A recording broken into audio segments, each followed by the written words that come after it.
My mother's intuition knows best. And most first-time mothers are not taken seriously. They think you don't know best. You're just a worried first-time mum. You're being ridiculous, and that you just basically don't know it because you're not an experienced mum. And while some of that is true, I do believe because you are experiencing it for the first time, it doesn't mean you don't have mother's instincts, you don't have intuition. And when there's something wrong, or your baby or your toddler, your child is unwell, Mama Bear knows best. And that's the thing, we often give our power away to other healthcare professionals to give us a diagnosis, to tell us that we are right, and to tell us that they think they know best, that you're not anxious. Hello, beautiful mother. Welcome to the Divine Mothering podcast. I am your host, Christina, and this is the place to come if you feel called to make radical change in motherhood, empower yourself, and to embody the wisdom of the Divine Mother. I guide mums to reclaim their power, find their truest self, and to heal their maternal line. In today's episode, I will be talking all about the lessons I learned from my postnatal anxiety experience and how I can see it now from a higher perspective since going through a spiritual awakening. It's an absolute pleasure to have you here with me today, joining in on this conversation, and I'd like to think that you are there enjoying that contact nap or enjoying a lush cup of tea. Let's dive deep into motherhood. Again, I want to put a trigger warning out there. This may trigger some of you because my wounds are still sore, still deep when it comes to my postnatal anxiety, which I am slowly going to start trying to work on because I realize that it is still really, really, really sore. That wound, because I felt unheard and unseen. But before going into this one, if you have come to this episode first, you need to go back to part 1 to hear the full story. And this part is about all the lessons. But I will be going into a different perspective on this and an alternative way to help shift your awareness to what you may be going through, help you to thrive rather than survive in motherhood when you are going through that turmoil, consumed with depression, consumed with anxiety. So it may trigger you to think, I don't understand you, but I do understand you. I know exactly what you are going through or have gone through. It was the hardest and most challenging experience I have ever gone through mentally. I do not wish this on anybody. But I'm able to see this from an alternative perspective now. What I went through, what my ego was trying to do, and the kind of death I was experiencing, and the fact I just wanted to be right. So let's dive straight in. So in 2020, after my son was born, I had all sorts of problems, medical things, and worrying, my mother's intuition screaming at me. He was finally diagnosed, obviously, with this mild floppy larynx, also silent reflux. So the one thing I actually forgot to mention in the part was my son's diagnosis of silent reflux. After he had the camera put down his nose and throat, they said his throat was quite red. And at this point, we had already tried a bit of Gaviscon and omeprazole, I think it's called. And he had to go on medication because you don't want the acid permanently damaging the throat. So we had to put him on medication, which was another whole ball game on its own, sterilizing things and doing the correct measurements for the omeprazole and the water and then the Gaviscon. It was a pain in the fucking ass, if I'll be honest with you, but we didn't want him obviously having a sore throat. He never cried with his reflux, if I'm honest. He was always very happy. He would just smile and then vomit all over the floor. But because obviously his throat was extremely red. They said that he had to go on medication. And also, I want to touch upon that I forgot to mention. We went to an osteopath, which is somebody that like subtly manipulates, I think, the bones. I think a cranial osteopath for like newborns that's supposed to help with like reflux and problems. I think he went there. He was 4 months old. This was when we were like, we need a solution for his reflux, for everything. This might help him sleep. It might help with his nose, the structure of his nose. And I've heard like really, really, really good things. So I just reached out to my local like Facebook group thing for like my area where I live, go, oh, I just need to know of an osteopath, which everybody recommended certain ones. So we went there and they were really good. And I do think there are some benefits to that, especially when babies are struggling to latch with breastfeeding, because just being pulled out, particularly if it's a cesarean or forceps, it can alter the structure of the skull and the jaw. So as soon as they go to an osteopath, they find babies latch straight away.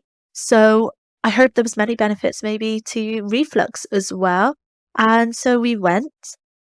But I'll be honest, it didn't really make a difference because he was just still waking up because the nose situation. I think there is some benefit to that, but it just didn't work for us. And I recommend, if you are struggling with anything, do go and try something alternative like that. I wouldn't call it alternative, it's just a kind of different way of like a chiropractor, that they just are less hands-on and they just subtly manipulate the body and the movements and stuff to help with like bad back pains and stuff like that. But anyway, let's get back on track. So what I learned the most since going through my spiritual awakening since then, and kind of not as anxious anymore. I am less anxious than some other mums I know, with particularly when it comes to like letting your child go on a high climbing frame. I let him do that. I let him take risks. Like with risks and stuff, I'm not bothered by that. Like certain things I'm not bothered about. I just worry about his health. I guess I just worry about his health, or I get intrusive thoughts of something happening to me, and then Aaron's alone and he feels like, yeah, I just worry about him like being traumatized if something happened to me. I do feel I'm out of that, even though I still have wounding, so I get triggered easily. But since I've gone through my spiritual awakening, I so see it from a different perspective. I see it as kind of a mini ego death. And speaking to other spiritual mums about it, like on Instagram, and knowing about matrescence has helped a lot. And if you don't know what matrescence is, it's a term that was first coined by anthropologist Dana Raphael in the mid-70s, and it is about the transition we go through into motherhood when we move from womanhood to motherhood. And I've spoke about this in my first episode. That's all about rite of passage and that transition period into motherhood. So if you want to know more about the grief, the sadness that we experience as mothers, you can go and listen to that straight after you've listened to this. But the lessons I learned was that I was super anxious. I had to admit to myself, acknowledge that I was anxious, that I probably had postnatal anxiety. That was the first point. That was the first step, because at the time I was in denial about it. I was just like, I don't have anxiety. I'm just a bit worried. That's what I would say to myself. I'm just worried because of the symptoms, which was true. But then I would start getting intrusive thoughts about other things. I was so anxious.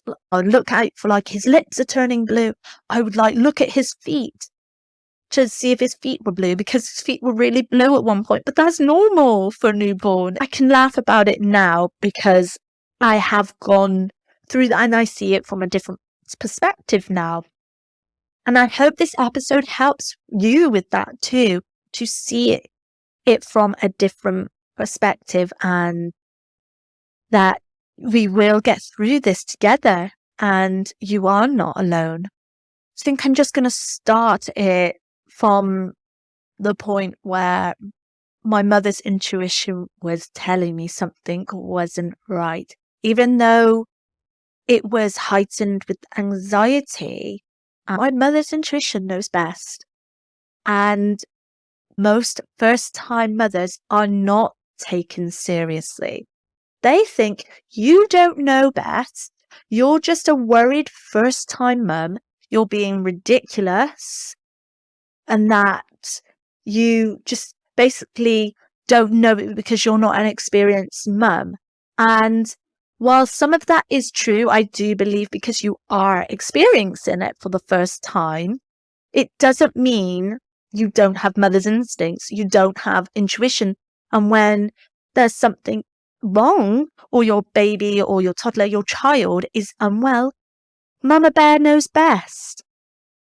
And that's the thing, we often give our power away to other healthcare professionals to give us a diagnosis, to tell us that we are right, and to tell us that they think they know best, that you're not anxious. You're just a first-time mum. You don't know anything.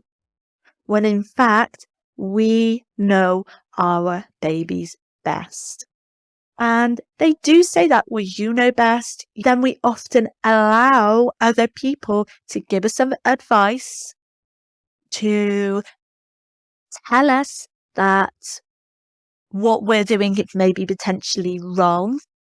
Or basically, people just project how they are feeling and how insecure they are feeling about what you are doing because you know best. Maybe you want to bed share because you feel that's what's best, but then a professional, like a health visitor or a pediatrician, go, that's not what you're going to do. That's wrong. That's super dangerous, because they're just projecting their insecurities, the fact that they maybe want to bed share, really, and they just feel that they didn't get to do that. And you are changing the narrative to sleeping in the Western society, that it is normal to want to bed share and be close to your baby, rather than creating disconnection all the time. So that's what I mean about we let professionals tell us what they believe is best for us, but they don't. They never, ever, ever going to know what's best for you and your baby. You have the power. You have just got to see that you can say no. You can push and ask for things and say, no, I believe something is wrong, particularly in my case, when it came to my son's lowering of Malaysia, and feel there was something not right. I guess I was over exaggerating a little bit, and I kept pushing and pushing all the time and asking to be seen again and again and constantly ringing the doctors. Yes, that was probably unhelpful for them and unhealthy for me. But the reason I did that was because I felt misunderstood. I didn't feel heard. I didn't feel seen. No one validated my experience. And I hope this episode helps you to feel heard, feel seen. I know exactly what you are going through. It is so hard to deal with postnatal anxiety. It gets me really emotional, and I don't ever want to wish it on anybody. I just wanted my pain to go away, and it didn't. And I had to go through that to come out stronger. I can't believe that. I hadn't gone through that, I wouldn't gone through my spiritual awakening. There's spiritual awakenings happen when you go through something traumatic, something really life changing. Not always, but majority of the time, because it blows your world apart. And so I feel the hood can just do that anyway, regardless if you have postnatal anxiety, postnatal depression. Just becoming a mother can trigger a spiritual awakening because your life gets blown apart. But taking it from a different perspective now, because I have gone through that spiritual awakening, I understand my ego. I understand my wounds, my trauma, the darkness, the light about it, and victimhood. And my partner would bounce off each other, this victimhood. Like, why do we have to have the baby that wakes up all the time? Why does he have to have all this stuff? And we were like feeling resentful. Like, why do we have to go through this? Why us? Why us? Why us? Like, oh, poor me, poor me, poor me. And you can get sucked into that. The more you talk about it, the more you feel that. So I know I laugh about that now because I like to take responsibility. I am more in my power now, more than I ever have been in my life. And I choose not to play victim. I don't play small. I take radical action. And I believe every mother wants to do that. I know more about my ego, and when my ego wants to feel safe, wants to keep me familiar, it will create stories. So what usually happens, regardless if you're experiencing anything like anxiety, when we become mums, we are shifting in identity. So the ego doesn't like this. The part of the brain that doesn't like change wants to keep you safe and familiar, which is good for survival, but we're not in those kind of ages where we need to survive. We need to run, fight, all that. But what the ego will do will start creating stories when you are changing, when growth appears, when you go through a spiritual awakening, whenever it experiences some kind of change that it doesn't like, it will say, for example, when you are becoming a mum, it will say, look how good your life used to be. Look how crap you are as a mum. I can't do this. You can't do that. You need to go and feel like the woman you were before. It will make up all these stories in your head so you don't embody the mother. So you don't morph into this empowered mother. It wants you to keep you in that old identity. So when it comes to my anxiety, the ego, what it was doing was making me feel powerless because I felt I didn't have the power, because nobody was listening to me. The doctors didn't listen to me. The health visitors didn't listen to me. Pediatricians, my partner, my mother-in-law, my friends, my family, they were just dismissing me and saying, you're just a worried first-time mum. And the ego was reaffirming this to me and saying, nobody is listening to you. Like I was just saying, those are the stories that the ego was playing to me. Nobody is listening to you. Nobody gets it. You're a victim.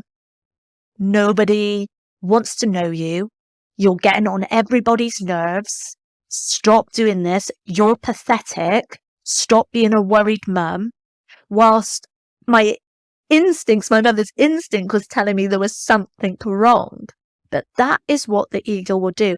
It will make me feel powerless because it didn't want me to feel any uncertainty. It wanted to continue to make me feel like I didn't have the power and that the professionals, they know best. But my intuition knows best and the ego doesn't like that. So my ego would create scenarios again and stories and say, you need to look at your son's lips. Are they turning blue? And the ego didn't like the transition to motherhood. So it would constantly make up stories that there was something wrong. And this is what it does. This is matrescence in a sense, but with anxiety, I kind of experienced a mini ego death because the ego wanted to cling on for dear life. So it would tell me, I don't have the power. There's something wrong with your child.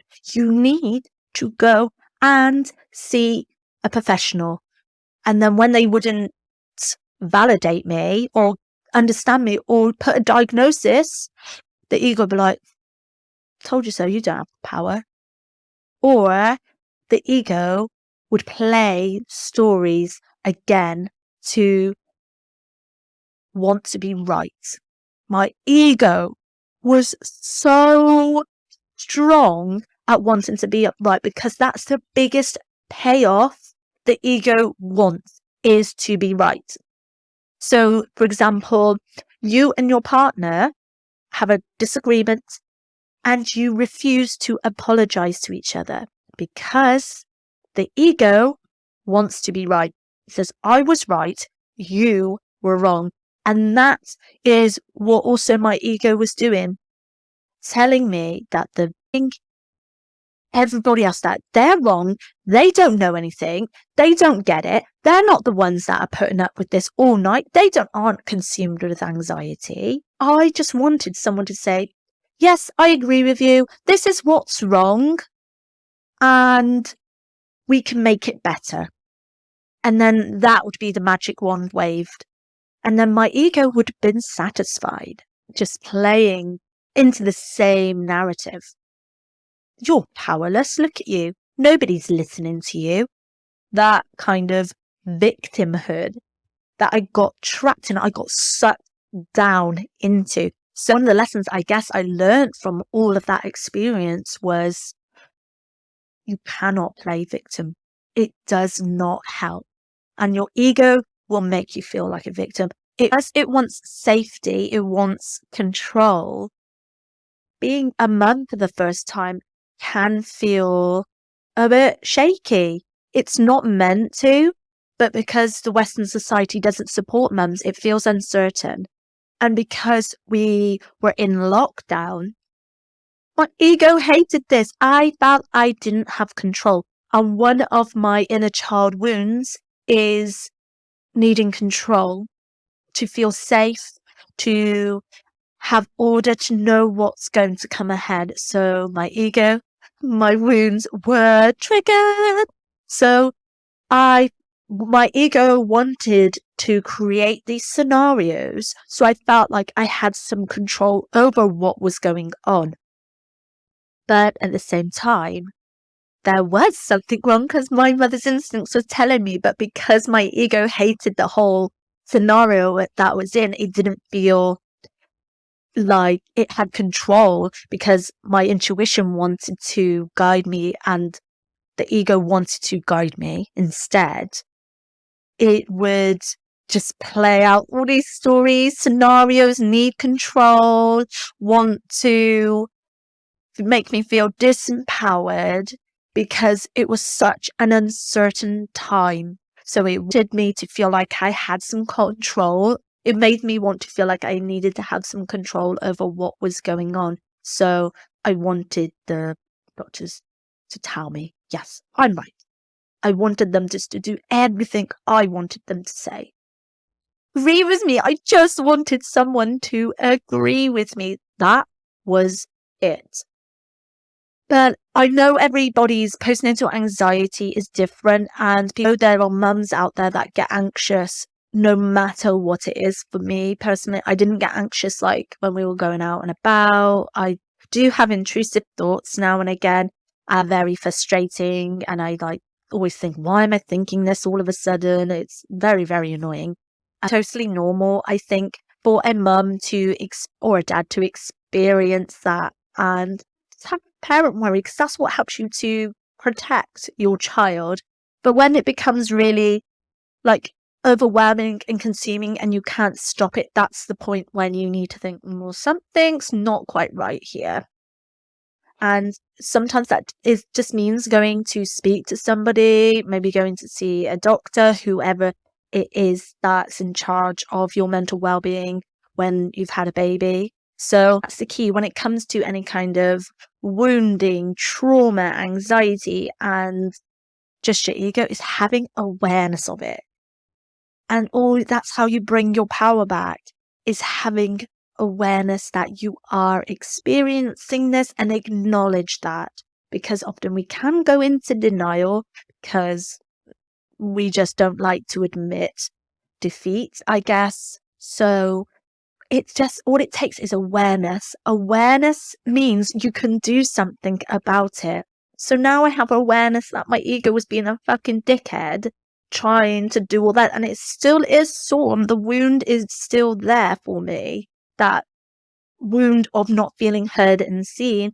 My inner child was coming out so much during that postnatal period because I felt completely unheard, I completely unseen. And I think the root of that is the inner child wounding.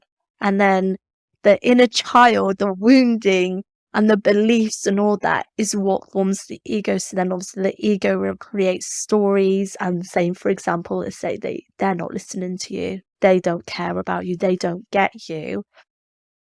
That's just for me personally. And I see that now. And wouldn't see that now if I hadn't gone through spiritual awakening, because you learn so much and you consciousness expands when you become aware of things, when you go through a spiritual awakening. And I know that's not always the case, but I think a lot of my audience are spiritually inclined. But if this is you, that you don't understand the perspective I'm coming from, it may trigger you. You may still feel like I'm not getting you, like I'm just laughing about it. And I am just able to see it now that my ego is just being a dick. And all it takes is awareness. And there are certain things you can do to bring awareness to it and help you with your worry, with your anxiety. And one of the things that have really helped me is journaling. This has been a huge modality. It's so powerful to journal because you get information coming from somewhere that you're like, this isn't even me writing this. Where's this come from? I look back in some of my journals now and it sounds like some wise yogi monk written that. I'm like, where the heck is that come from? And it's things like, don't trust the ego. The ego doesn't know. And anyway, journaling is so powerful because it helps you to, one, process emotions, two, have a big brain dump when you feel mentally overloaded, and I guess three, see things from a higher perspective because you're able to journal about it and then really reflect on that. And it's been my go-to tool for my spiritual, emotional, healing journaling, helped me to grow. And it's really good for people that worry. So someone that does have anxiety, and I did try some meditations as well for anxiety. I do think that's a really good starting point because it's scientifically proven to help reduce anxiety, doing meditations. And every time I did a meditation, I would just fall asleep because I was so exhausted from just being woken up every 45 minutes. But another lesson here is, see that you are a divine mother. You do have the wisdom of all your maternal lineage. You do know best. And it's just bringing awareness back to that, removing the layers and seeing that we do have the power and we don't need to deal with the fact that we feel powerless when we are consumed with anxiety. And if you do feel like you need to seek medical help, like take some medication, then that's your path. That's for you to do that. And that's your story. That is fine. I will never judge you on that. I want mothers to come in sisterhood and support each other rather than gossip and backstab each other. So that is your journey. That is what you will go on. And if that works for you, that is amazing. If it helps to bring you some relief, which that's all I wanted. I wanted some magic wand because I wanted some relief from the pain, the thoughts, I wanted all my son's symptoms to go really. So then I would never feel anxious again. Every woman and mother, dad, whatever, is different. So what might work for one person, another person may say that's not for me. That just doesn't work. And so I say meditate. Meditate is so powerful. But another person said, I just can't even sit there. I can't even sit still. I just can't. It's not for me. And that is totally okay. And the thing is, a lot of people think meditating is just sitting there and going, oh, not.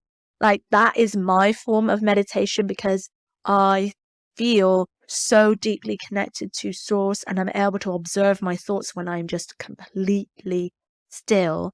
I realize how much is going on in my brain, in my mind when I do get still. And I think, fuck, I've had a lot going on in my head. That works for me. And journaling works for me. There are other forms of meditation. So like going for walks in nature, slow bodily movements, somatic body movements helps you to get into your body so you can feel, so you can process that trauma, that anxiety that's coming up. Because when we feel anxiety, just like in our stomachs, in our solar plexus, or like in our chest, we feel really tight. We feel really anxious, like there's a big knot there, and we feel dysregulated because we are in fight or flight, freeze, whatever you want time. So our bodies will be tense. We won't be able to relax. So what is that doing to our bodies and our immune systems? It creates disease. It creates disharmony. So I think really practices work really well for anxiety and just helping you to release that and process that. And when we are able to use these modalities, even though someone might say, I don't have time for that, I just think, do you want to continue sitting in your anxiety or do you want to thrive rather than survive? Because when we are in survival mode, we cannot think straight, we cannot logically do anything, and we cannot be the divine mother that we are supposed to be because we are just surviving. And fight, flight, or freeze, that is survival. We create so much disconnection between ourselves, our bodies, and source and creation, just spiritually, mentally, emotionally, physically. When we are in a dysregulated state, we tune out to what is going on because we are so triggered all of the time, and it can be so hard when you are anxious a lot of the time. And I think when we do give ourselves permission and say no, and to take your power back, I want to feel calm. I want to feel and embody the mother that I am born to be. We can then start to use tools, practices, talk therapies, medication, if that's what your journey is, to help ease us. We realize we cannot stay in this, and all it takes is giving yourself permission and to have awareness, shed the light on the dark, the horrible, the sticky, the icky bit that we don't like, and do something about it. I think the next thing you can really do to help is kind of what I've spoken about a little bit, is talk about it. Be open, be vulnerable. People need to process this right now because communication is intimacy. I will not say sex is intimacy. For a man, it may be because they are distorted by that illusion. But communicating, being vulnerable, being open, honest, that's vulnerability. So We have to communicate when we are feeling anxious, we're feeling depressed. Be open and honest. And it's so hard, but when we are vulnerable, that's when the magic really happens. And if it is going to get therapy for your anxiety, then that's what you must do. And it's important to surround yourself with supportive and empowering other mums. Because I've kept people out of my life that were like, I was just like, no, you are not supporting me. You are putting me down. You're making me feel like I'm being irrational, which looking back now, I probably was a little bit. So I just cut them out of my life, and now I surround myself with empowering women that will listen to me. Like one of my friends, incredible space holder. She holds space. She's really good at active listening. And I think that's because she is a healer. She's a Reiki healer. She does a lot of spiritual practices. She's so good. So she gets it. She's able to hold space and listen to me and validate me. Not that we always need external validation, but it's needing that person to understand you, where you are coming from. So surround yourself with women or people, friends, family that will get it. A mum is more likely to get it than a dad. Yeah, women that don't have children don't fully get it, but somebody that has had anxiety or depression may understand you somewhat. So I think talking about it, being open and honest about it, and joining some mum groups. I think parenting groups, baby groups are more beneficial for the mum than the baby. There's not to say that a baby needs to go to a group, otherwise they're not socialized. Like when people say, oh, my son is in lockdown, baby, he didn't have any socialization and that's why he's shy. No, you're just labeling my son shy because that's just his tendency. That's just his personality. And all that babies need is a social interaction between their family. It's not until they're about a year, 2 years old, I want to say, that's when they're starting to be able to need to interact with other babies. And I'm not saying social interaction doesn't have, because I think it does, especially when they mix with older children. That has a lot of benefits. But the groups are actually there for the mums to rant, for the mums to get things off their chest, to feel understood, to feel heard and seen. And it's good for anxiety and depression because it distracts you from that, because you are not at home consumed by it, which I didn't have. I was in lockdown, so I could not escape. I could not run from my thoughts. They were there constantly, 24/7. First thing, as soon as I woke up in the morning, is my son okay? Is he alive? And by the time I went to bed, I'll go, here we go again. He's going to be gasping in his sleep. He's going to be making noises. It's important to surround yourself with women, with mums who get it. Go to your local group. And me personally, though, I will be super transparent and honest here. Baby and toddler groups are not really my cup of tea. I'm an introvert. I don't like superficial talk. I like to go deep. I like to talk about spirituality. I like to talk about awakening, truth seeking. People that are more like-minded, I like to surround myself with.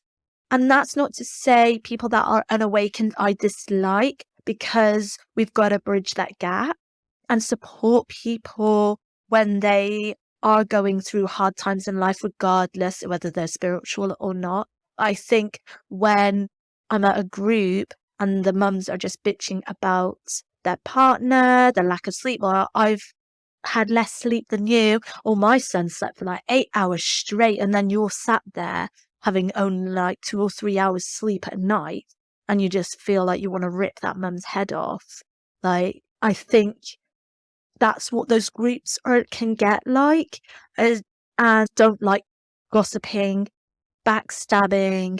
Everything is a competition. My child's better than your child, which we do all love our child more than any other child, we think. your child is the best at everything, and that is totally healthy and normal because that is your child.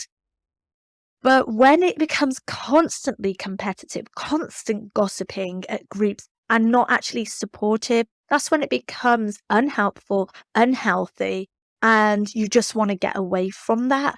So I think that's why I personally don't go to mum and baby groups. I do still take Aaron to like toddler groups now and again if I feel, let's just have a nice day out, let's go and do something. And I'll take him to like a local messy play group, or I just mostly take him to like soft play. We go out for like some dinner together, go for a walk in the woods. I don't really regularly take him to the same group every week. It's just not me. And I've never been like that. Yes, I'm more of an introvert, so I don't like small talk. I find it awkward. I'm just like, I don't really want to know about the weather. I don't want to know what you did last night. Like, I know that sounds mean and really antisocial, but when you get me alone and you discuss things that I'm actually interested in, then I'll open up. If you are like-minded like that and you're the same as me, there's nothing wrong with that.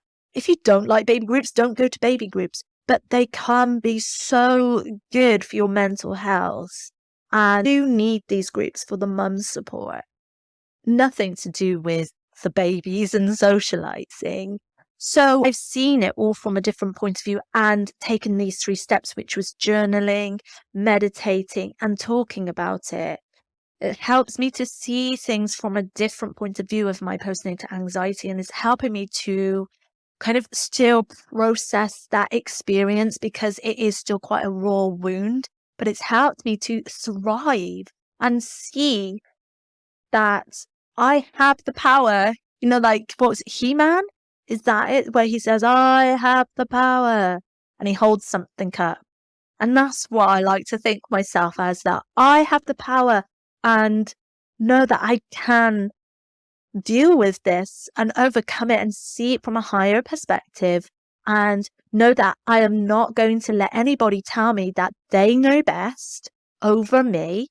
I know my child best. My mother's intuition was shouting, was waving red flags, saying something's not right, and that I can tell my ego to shut up because I know it's playing up when it's coming up, when you feel the fear, and then it'll start to make up some stories that you can't do this, you're not good enough for that. I just look at it and say, I hear you, I see you, but go away, please.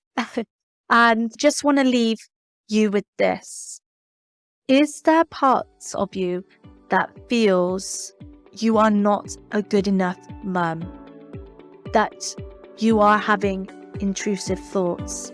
Is there part of you that is telling you, you don't know anything, you don't know this? Because that well could be your ego. So I hope you have enjoyed this episode today, and thank you for joining me here on the Divine Mothering podcast with Christina. And yeah, you can join my email list at any time. The link is in the show notes below, or in the comments or description below, wherever you are listening to or watching this from. And you get deeper insights to motherhood lessons, spirituality. You'll also have first 2 more free offerings or paid offerings. And so I hope to see you there over on my email list. But until then, I will see you on the next episode. Much love.